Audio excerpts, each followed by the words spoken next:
ഞാൻ അവസാനം സഭയിൽ ഈ ജൂൺ മാസം 16-ാം തീയതി, ഇന്ന് 24-ആണല്ലോ, 16-ാം തീയതി CAG പബ്ലിഷ് ചെയ്ത ദശവാർഷിക റിപ്പോർട്ടുണ്ട് സ്റ്റേറ്റുകളെ സംബന്ധിച്ച്. അതിനകത്ത് ഏറ്റവും മുന്നിൽ നിൽക്കുന്ന 6 സ്റ്റേറ്റുകൾ, 7 സ്റ്റേറ്റുകളിൽ ഒന്നാണ് കേരളം. നികുതി പിരിവിന്റെ കാര്യത്തിൽ നിന്നൊക്കെയുള്ള കാര്യങ്ങളൊക്കെ എടുത്ത് കാണിച്ചു. അതുകൊണ്ടാണ് ഇടയ്ക്ക് ആ സമയം ചോദിച്ചത്. ചെറിയൊരു അദ്ദേഹം തെറ്റായ കാര്യം പറഞ്ഞപ്പോൾ അത് സത്യത്തിൽ പോയിന്റ് ഓഫ് ഓർഡർ ഉന്നയിച്ചതും സത്യമല്ല എന്നുള്ള കാര്യം പറയേണ്ടി വന്നു. അപ്പൊ ഇങ്ങനെ പ്രതിപക്ഷ നേതാവായിരുന്നു പറയുന്നത് പോലെ അങ്ങനെ പറയാൻ പാടില്ല. കാരണം ഇപ്പം മുഖ്യമന്ത്രിയാണ്, അദ്ദേഹം മൊത്തത്തിൽ സഭാ നേതാവാണ്. കേരളത്തിന്റെ അവസ്ഥയെ സംബന്ധിച്ച് മോശപ്പെട്ട ഒരു ചിത്രം എന്തിനാണ് ഉണ്ടാക്കുന്നത്? ശരിക്കും ഈ മേഖലയിലൊക്കെ മെച്ചപ്പെട്ട സ്ഥിതിയാണ്. കേന്ദ്ര ഗവൺമെന്റിൽ നിന്നുള്ള പണം നമുക്ക് ലഭിക്കാനുള്ളത് കിട്ടുന്നില്ല എന്നുള്ള പ്രശ്നം തന്നെയാണ് ഏറ്റവും പ്രധാനം. എന്തായാലും പൊതുവിലുള്ള സമീപനത്തിനകത്ത് ആ ഒരു സമീപനം തന്നെയാണ്. അത് ആകെയുള്ള പ്രവർത്തനങ്ങളുടെ കാര്യത്തിൽ, പ്രവർത്തികളുടെ കാര്യത്തിൽ ഞാൻ ചോദിച്ചൊരു സംശയം, നിലവിലുള്ള ബഡ്ജറ്റ് സ്പീച്ചിൽ ധാരാളം പ്രധാനപ്പെട്ട കാര്യങ്ങൾ പറഞ്ഞിരുന്നു. ഉദാഹരണം, VS അച്യുതാനന്ദൻ സാർ VSന്റെ പേരിലുള്ള ഒരു പഠന കേന്ദ്രം, ഒരു സെന്റർ, 20 കോടി, ഓട്ടോറിക്ഷ തൊഴിലാളികള്, ഗിഗ് തൊഴിലാളികള്, അവർക്കൊക്കെയുള്ള കുറേ കാര്യങ്ങൾ പറഞ്ഞിരുന്നു. അവരുടെ ഇൻഷുറൻസ്, ഓട്ടോറിക്ഷ സ്റ്റാൻഡുകള്, ഈ ഓട്ടോറിക്ഷയ്ക്കുള്ള പ്രത്യേക പണം, അവർക്ക് ഒരു സബ്സിഡി കൊടുക്കുന്നത്, ഗിഗ് തൊഴിലാളികൾക്ക് പൊതുവിൽ ഇരിക്കാൻ പറ്റുന്ന, സ്വിഗ്ഗി സൊമാറ്റോ, അവർക്കൊക്കെ ഒരു നഗരത്തിൽ ഇരിക്കാനുള്ള സ്ഥലമില്ല, അങ്ങനെയുള്ള കാര്യങ്ങൾ ഇതൊക്കെ പറഞ്ഞിരുന്നു.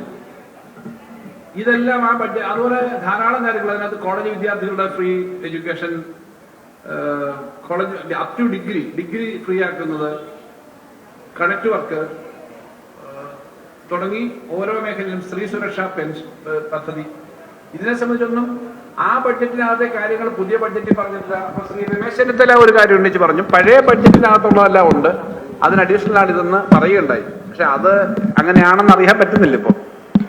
കാരണം സാധാരണഗതി നടപടിക്രമം അങ്ങനെയാണ്. ശ്രീ രമേശ് ചെന്നിത്തല വളരെ സീനിയർ നേതാവെന്നതിൽ അദ്ദേഹം ഉന്നയിച്ച് പറഞ്ഞു, സാധാരണഗതിയിൽ ഇത് പുതുക്കിയ ബഡ്ജറ്റാണ്, പഴയ ബഡ്ജറ്റിലെല്ലാം എല്ലാം ഉണ്ട്, അവിടെ ഉണ്ട്.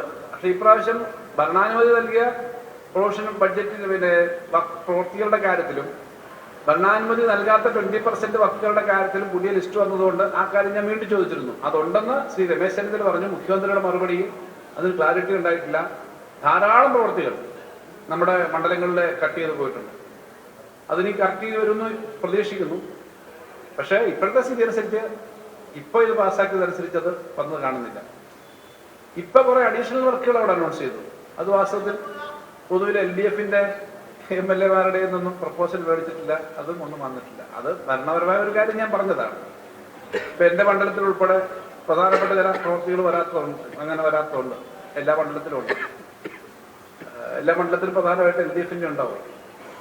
അപ്പൊ ഇത് ബഡ്ജറ്റിനകത്ത് ധനപരമായ കാര്യങ്ങൾ പറഞ്ഞതും പൊതുവായ കാര്യത്തെ പറ്റി പറഞ്ഞതും സ്വകാര്യവൽക്കരണത്തെ പറ്റി ഉള്ള ട്രെൻഡുകളെ പറ്റി പറഞ്ഞതിനൊന്നും അങ്ങനെ മറുപടി വന്നിട്ടില്ല എന്നുള്ളത് നിങ്ങൾ കണ്ടു. കരിമണലിന്റെ കാര്യത്തിലും മറ്റു കാര്യങ്ങളിലൊക്കെ ഞാൻ അല്ലെങ്കിൽ ഞങ്ങൾ മാത്രമല്ല, ശ്രീ VM സുധീരൻ അടക്കമുള്ള ആളുകൾക്ക് സംശയം തോന്നിയിട്ടുണ്ടല്ലോ. മറുപടി അവർക്കെല്ലാം വേണ്ടിയിട്ടായിരിക്കും. ഏറ്റവും പ്രധാനപ്പെട്ട കാര്യം, ഈ സമയത്ത്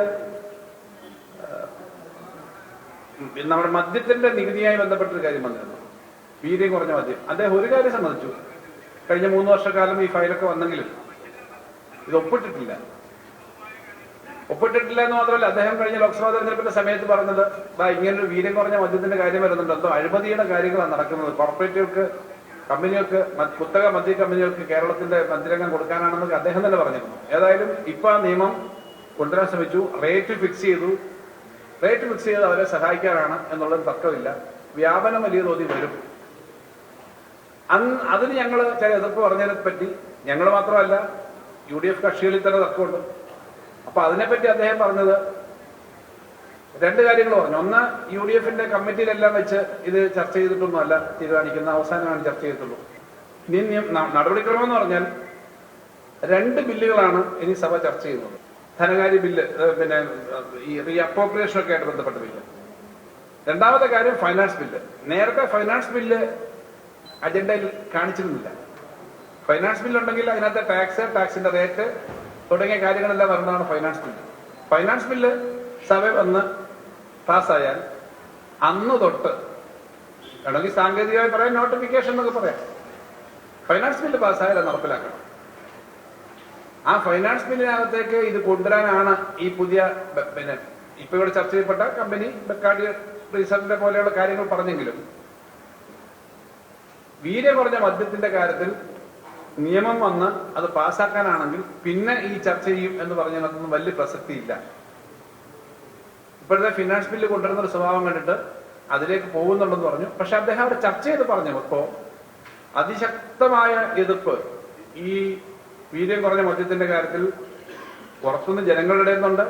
പ്രതിപക്ഷം പറഞ്ഞത് മാത്രമല്ല, പാർട്ടിക്കകത്തുന്നുണ്ട്, മുന്നണിക്കകത്തുന്നുണ്ട് എന്ന് വ്യക്തമാണ്. അപ്പൊ അവര് UDF-ന്റെ ആളുകളെ കാണും. അദ്ദേഹം പറഞ്ഞു, ഞങ്ങളങ്ങനെ പാർട്ടി ഓഫീസിലൊന്നും പോയി ചർച്ച ചെയ്യുന്നവരല്ല എന്ന് ആദ്യം ഞങ്ങളെ കുറ്റപ്പെടുത്തി പറഞ്ഞെങ്കിലും തൊട്ടടുത്ത വാചകത്തിൽ അദ്ദേഹം പറഞ്ഞത് ഞങ്ങളുടെ പാർട്ടിയിലെ എല്ലാവരുമായിട്ടും ഞങ്ങൾ ചർച്ച ചെയ്യുന്നു. അപ്പൊ പാർട്ടിയിലൊക്കെ ചർച്ച ചെയ്യണമെന്നാണ് ഞങ്ങളുടെ അഭിപ്രായം. ഞങ്ങളുടെ പാർട്ടിയും ഞങ്ങളുടെ LDF-ഉം പാർട്ടി ചർച്ച ചെയ്യുന്നത് പോലെ, അല്ലെങ്കിൽ നയം തീരുമാനിക്കുന്ന കാര്യത്തിൽ UDF-ൽ ചർച്ച ചെയ്യണം. റേറ്റ് തീരുമാനിക്കാൻ പാർട്ടി കമ്മിറ്റി പോയിട്ട് ആലോചിക്കണ്ട, നയം തീരുമാനിക്കാൻ പാർട്ടി കമ്മിറ്റി പോയിട്ട് വേണമായിരുന്നു കൊണ്ടുവരേണ്ടത്.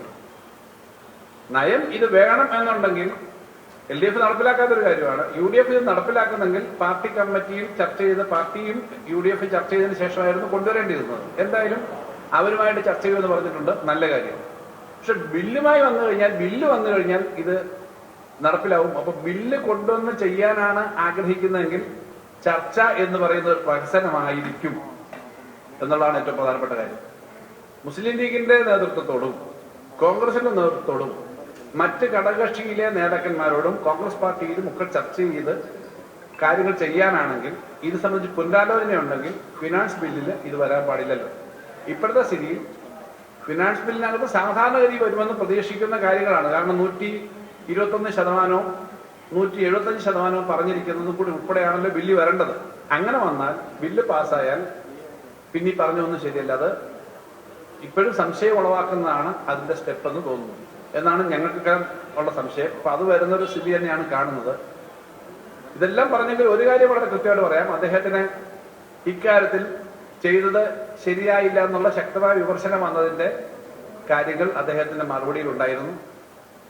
ഒരു റെലവന്റ് അല്ലാത്ത ചില കാര്യങ്ങൾ പറഞ്ഞിട്ട് 2018-19 ഇടതുപക്ഷം എനിക്ക് മുമ്പുള്ള ധനകാര്യമന്ത്രിയെ പറഞ്ഞ് ശ്രീ ഐസക് മന്ത്രിയായിരിക്കുമ്പോൾ അന്ന് ഫോറിൻ ലിക്വറിന് ടാക്സ് ഇവിടുത്തെ 251%-നേക്കാളും കുറവുണ്ടെന്നൊക്കെ സ്ഥാപിക്കാൻ ശ്രമിച്ചിട്ടുണ്ട്. അതിനകത്തൊരു ക്ലാരിഫിക്കേഷൻ നൽകുന്നത് നന്നായിരിക്കും തോന്നുന്നു. അത് ഈ ഫോറിൻ ലിക്വറിന് അതിന് ഭയങ്കര ഇമ്പോർട്ട് ഡ്യൂട്ടി ഉണ്ട്. ഇമ്പോർട്ട് ഡ്യൂട്ടി കഴിഞ്ഞിട്ട് അല്ലെങ്കിൽ കസ്റ്റംസ് ആ ഇറക്കുമതിയുമായി ബന്ധപ്പെട്ടുള്ള നികുതിയെല്ലാം കഴിഞ്ഞിട്ട് അതിന്റെ മേളിലാണ് ടാക്സ്. അപ്പോ ഇവിടുത്തെ മദ്യത്തിനേക്കാളും വളരെ ഉയർന്ന വില വരും എന്നുള്ളത് കൊണ്ടാണ് ഇന്ത്യയിലെല്ലാം ഫോറിൻ ലിക്വറിന്റെ ടാക്സ് എങ്ങനെ വരുന്നത്. അത് ഇതുമായിട്ട് കമ്പയർ ചെയ്യേണ്ട യാതൊരു കാര്യമില്ല. അപ്പൊ അദ്ദേഹത്തിന് ഇതിനൊക്കെ അദ്ദേഹത്തിന് തന്നെ ഈ കാര്യങ്ങൾ വേണ്ടത്ര കണ്ടിന്യൂസ് ചെയ്യിക്കാൻ പറ്റാത്ത തരത്തിലേക്കുള്ള കാര്യങ്ങൾ വരുന്നതെന്നാണ് തോന്നുന്നത്. അപ്പൊ അത് അടിസ്ഥാനമില്ലാത്ത കാര്യമാണ്. 2017-18 കാര്യം പൊതുവിൽ ഈ ഇറക്കുമതി നികുതിയുടെ മേളിലാണ് ടാക്സ് വരുന്നത്.